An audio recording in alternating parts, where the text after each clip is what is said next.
How many of you remember back in 2008 when the television ad for Hillary Clinton came? The phone was ringing. Obviously you remember it. And the announcer said, it's 3 o'clock in the morning, and the phone rings. Who do you want to answer it? Well, as we thought back about that, I think we know who we don't want answering the phone at 3 o'clock in the morning. My guess is a lot of you grew up like I did. Your mother told you nothing good ever happens after midnight. And I found that when I was governor, nothing ever good happened after midnight.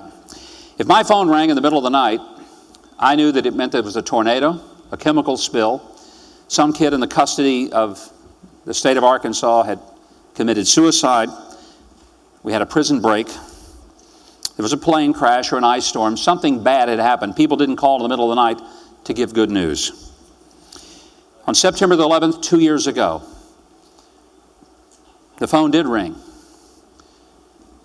And I guess it went to voicemail because when the desperate calls for help came from Benghazi, Libya, nobody answered that call. And today the phone is still ringing. The phone is ringing in Syria, where ISIS has set up shop and wishes to annihilate every person who does not bow down to their radical form of Islam.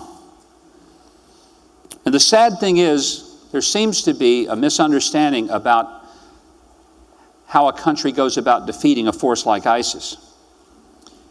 You do not defeat them by telling them all the things that you are not going to do.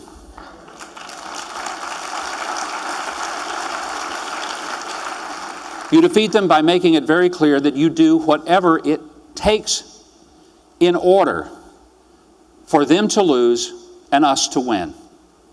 You make sure that they understand that our military will be so well prepared, well funded, well staffed, well equipped, that if it does in fact stand up, they will fall down, and that we may not tell them how we're going to do it, but we will absolutely guarantee them that the outcome will not be what they think it's going to be.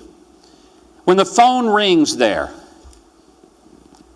they need to know that America is serious about protecting the people of this country, whether they're a journalist covering the war in Syria or whether they're a person living in a small town somewhere in America, that will answer the phone.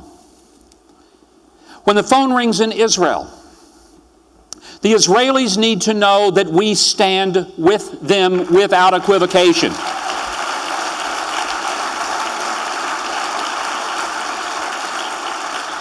I've been going to Israel for 41 years. My first trip was in 1973. I was all of 17 years old. I've been going back so many times I've lost count. 3 times this year. My wife and I were there 3 weeks ago. And one of the things that I have sensed is that there are many people in Israel, they no longer know for sure that America is with them. Well, I want them to know that we are with them. I want them to know that if the phone rings there, or if they call us and it rings here, they have a partner in democracy, a partner in freedom, a partner in liberty, and that we will not in any way create some moral equivocation between those who slaughter innocents and those who do everything they can to protect innocents. That when it comes down to the battle between the descendants of Ishmael and the descendants of Isaac, we will stand with those who stand for biblical truth and liberty, and that is not something for which we will apologize or ever be ashamed. We will stand with the nation of Israel.